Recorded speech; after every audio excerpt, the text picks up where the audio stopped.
আজকে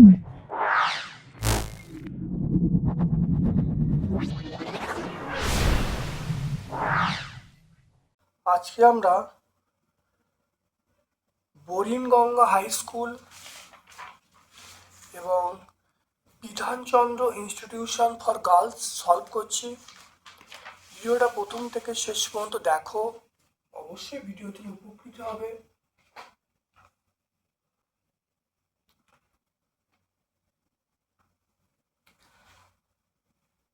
যদি ভালো লাগে লাইক করবে, যারা চ্যানেলটাকে সাবস্ক্রাইব করোনি চ্যানেলটাকে সাবস্ক্রাইব করে দেবে, বেল বাটনে ক্লিক করে দেবে। চলে এসো তরলের, দেখো তরলের চাপ ক্রিয়া করে আমরা এটা বলবো অপশান ডি, সব দিকে সমানভাবে। তড়িতের সুপরিবাহী নয়, কাঠ কিন্তু তড়িতের সুপরিবাহী নয়, বাকিগুলো তড়িতের সুপরিবাহী। এসআই পদ্ধতিতে বলের একক আমরা বলবো নিউটন, সিজিএসএ ডাইন, এসআই নিউটন। বায়ুমণ্ডলীয় চাপে জলের স্ফুটনাঙ্ক, বায়ুমণ্ডলীয় চাপে জলের স্ফুটনাঙ্ক হলো 100°C। কত হবে? 100°C। তারপর দেখো জীবদের গঠনগত একক, জীবদের গঠনগত একক আমরা বলবো কোষ বলবো। জীবদের গঠনগত একক আমরা বলবো কোষ বলবো। দেহের তাপমাত্রা নিয়ন্ত্রণ করে আমরা যোগ কলা বলবো। আত্মঘাতী থলি বলা হয় লাইসোজোমকে। নিউটন বিহীন একটা পরমাণুর নাম আমরা বলবো সাধারণ হাইড্রোজেন। সাধারণ হাইড্রোজেন এর চিহ্ন হলো 1H1। দেখে নাও তারপরটা, এই কার্বন পরমাণুতে প্রোটন কটা? মনে রাখবে প্রোটন, এটা হলো প্রোটনের সংখ্যা, তাহলে প্রোটন হলো 6টা। আর নিউটন বার করার নিয়ম হলো 14 থেকে 6 বাদ দিলে কত হবে? 8টা। তাহলে প্রোটন 6টা, নিউটন 8টা। ফেরাস সালফেট যৌগের সংকেত, এটা আমরা বলবো FeSO4, ফেরাস সালফেট। কোষের আবিষ্কর্তা, এটা আমরা বলবো বিজ্ঞানী রবার্ট হুক।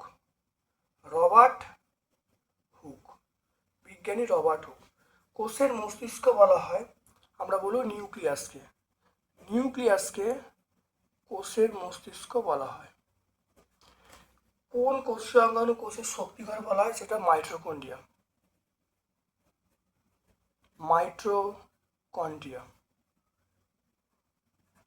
তাহলে মাইটোকন্ড্রিয়া আমরা বলবো মাইটোকন্ড্রিয়া। কুলম্বের সূত্র দেখে নাও, কুলম্বের সূত্র লিখতে বলছে, এর গাণিতিক রূপটি লিখতে বলছে। দুটো বিন্দু আধানের মধ্যে আকর্ষণ বিকর্ষণ বল আধান দুটো গুণফলের সমানুপাতিক এবং দূরত্বের বর্গের ব্যস্তানুপাতিক। তাহলে এফ সমান আমরা বলবো কে Q1 Q2 আর স্কোয়ার। Q1 Q2 হলো আধান, আর হলো দূরত্ব। তাহলে এটা আমরা পেয়ে যাব। তারপর দেখো প্লবতা কাকে বলে?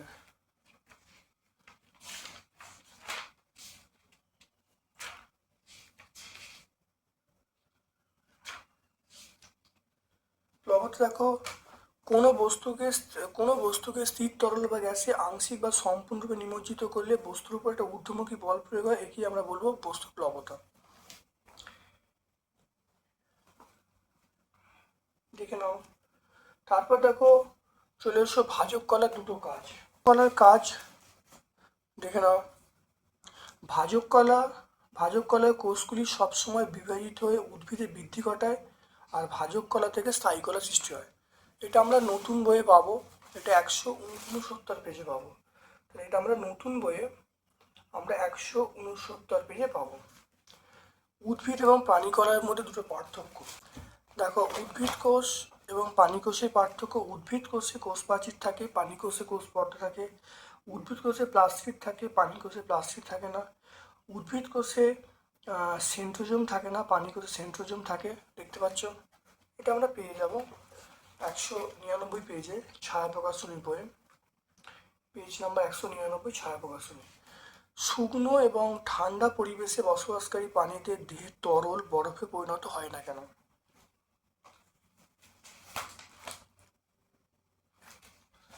খুব শুকনো এবং ঠান্ডা পরিবেশে বসবাসকারী প্রাণীদের অ্যান্টিফ্রিজ প্রোটিন থাকে, যা কোষীয় তরল বরফে যা যা কোষীয় তরলে বরফের কেলাস তৈরিতে বাধা দেয়। এছাড়া তাপ সংরক্ষণের প্রয়োজনীয় ক্ষেত্রে ফ্যাট সঞ্চারী কোষের প্রাচুর্য থাকে। তাহলে এটা আমরা 182 পেজে দেখো পাবো, 182 পেজ। দেখে নাও পরের স্কুলটা বিধানচন্দ্র ইনস্টিটিউশন ফর গার্লস, এটা দেখে নাও। দেখো কর্পূর শনাক্ত করা হয়, কর্পূর শনাক্ত করা যায় আমরা বলবো গন্ধর দ্বারা, এটা আমরা অপশান এ বলবো। দেখো কোনটা রাসায়নিক পরিবর্তন, রাসায়নিক পরিবর্তন এখানে বলবো, দেখো আমরা বলবো মরচে পড়া, রাস্টিং, মরচে পড়া হলো এটা রাসায়নিক পরিবর্তন। বলের একক কি, বলের একক এসআই পদ্ধতি আমরা নিউটন বলবো। প্রমাণ বায়ুচাপ ড্যাশ সেমি, প্রমাণ বায়ুচাপ কত সেমি পারস্তম্ভের সমান, আমরা বলবো সেটা হলো এখানে 76 সেমি পারস্তম্ভের সমান। হ্যাঁ, এটাকে অ্যান্সার হবে 76 সেমি, 76 সেমি এইচজি, কিন্তু এখানে 76 মিলিমিটার আছে, এই অ্যান্সারটা কিন্তু হবে না, এখানে মিলিমিটার আছে কিন্তু অ্যান্সারটা হবে 76 সেমি এইচজি। তোমরা কিন্তু ভালো করে ভিডিওটা শুনবে, তোমরা হয়তো ভাবতে পারো এই উত্তরটা দাগ দিয়েছে, এই উত্তরটা কিন্তু দাগ দিইনি, উত্তর কিন্তু এটা হবে 76 সেমি এইচজি, এটা হবে, এটা হবে, কিন্তু এখানে নেই। তাহলে আমরা কোনটা বলবো, আমরা বলবো অপশান ডি বলবো, এই অ্যান্সারটা অপশান ডি। 2-এর একটা প্লবক বলের বৈশিষ্ট্য দেখে নাও। কোনো বস্তুকে দেখে নাও, কোনো কোনো বস্তুকে তরলে কোনো বস্তুকে তরলে ডোবানো হলে বস্তুর উপর ঊর্ধ্বমুখী বল প্রয়োগ করবে, সেটা নির্ভর করবে বস্তুটির অপসারিত তরলের আয়তন এবং তরলের ঘনত্বের উপরে। তাহলে এটাই প্লবতা, তাহলে বলবো অপসারিত তরলের আয়তন এবং তরলের ঘনত্বের উপর নির্ভর করে। এটা আমরা পেজ নাম্বার 16 পাবো। ঊর্ধ্বপাতন কাকে বলে, ঊর্ধ্বপাতন, ঊর্ধ্বপাতন বলতে মানে কিছু কিছু অর্থাৎ যে যে প্রক্রিয়ায় কোনো কঠিন পদার্থ সরাসরি বাষ্পে পরিণত হয় তাদেরকে ঊর্ধ্বপাতন বলবো। যে প্রক্রিয়ায় কোনো কঠিন পদার্থ সরাসরি বাষ্পে পরিণত হয় তাকে ঊর্ধ্বপাতন বলবো। এটা উদাহরণ হলো আমরা কর্পূর বলবো, হ্যাঁ, কর্পূর হলো ঊর্ধ্বপাতনের উদাহরণ। তরলের আকার হয় না কেন,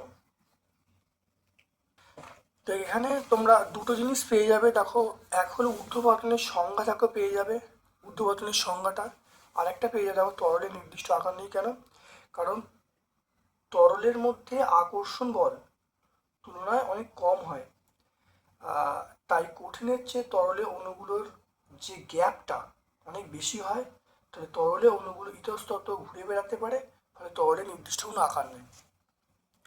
এটা দেখে নাও, কঠিন থেকে গ্যাসে হচ্ছে, এটা আমরা এটা বলবো কি হবে, এটা কঠিন থেকে গ্যাসে হলে তাপ প্রয়োগ করতে হবে, তাপ প্রয়োগ, আর এটা হলো বিটা হলো তাপ বর্জন। কঠিন থেকে অর্থাৎ কঠিন থেকে গ্যাসে যদি হয়, সলিড থেকে গ্যাসে হলে তাপ প্রয়োগ করতে হবে, আর গ্যাস থেকে কঠিনে আসতে গেলে তাহলে তাপ বর্জন করতে হবে। এরপরে তোমরা চলে এসো লাইফ সায়েন্সের পোর্শনে। দেখো লাইফ সায়েন্সের পোর্শনে চলে এসো। আমাদের শরীরে গঠনগত এককের নাম হলো কোষ বলবে। তারপর দেখো কোনটি আত্মইথলি বলা হয়, সেটা আমরা লাইসোজোম বলবো। পানি কোষে থাকে না, পানি কোষে থাকে না, সেটা হলো কোষ প্রাচীর কিন্তু পানি কোষে থাকে না, তাহলে অপশন সি বলবো।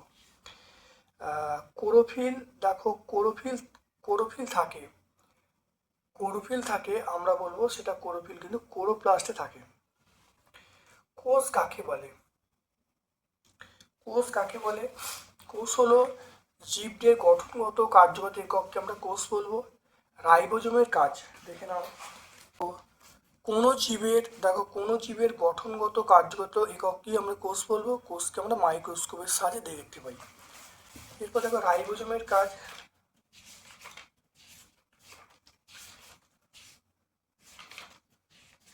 এখানে রাইবোজোমের কাজটা দেখে নাও। দেখো প্রোটিন, দেখো প্রোটিন সংশ্লেষের সাথে দেখতে পাচ্ছ রাইবোজোম, এটা হলো এটা হলো আমরা বলবো প্রোটিন সংশ্লেষ করা। প্রোটিন সংশ্লেষ করা এর প্রধান কাজ, প্রোটিন সংশ্লেষ করা। আর নাম্বার 2 হলো সংশ্লিষ্ট প্রোটিন কোষের ক্ষয়পূরণ বা নতুন কোষ তৈরিতে অংশগ্রহণ করে। এটা 175 পেজে আমরা পাবো, পেজ নাম্বার 175। তারপর দেখো মাইটোকন্ড্রিয়ার কাজ, এখানে মাইটোকন্ড্রিয়ার কাজ, মাইটোকন্ড্রিয়ার কাজ দেখে নাও। মাইটোকন্ড্রিয়া দেখো শক্তি নির্গমন করে, দেখতে পাবো দেখো মাইটোকন্ড্রিয়া শক্তি তৈরি করে,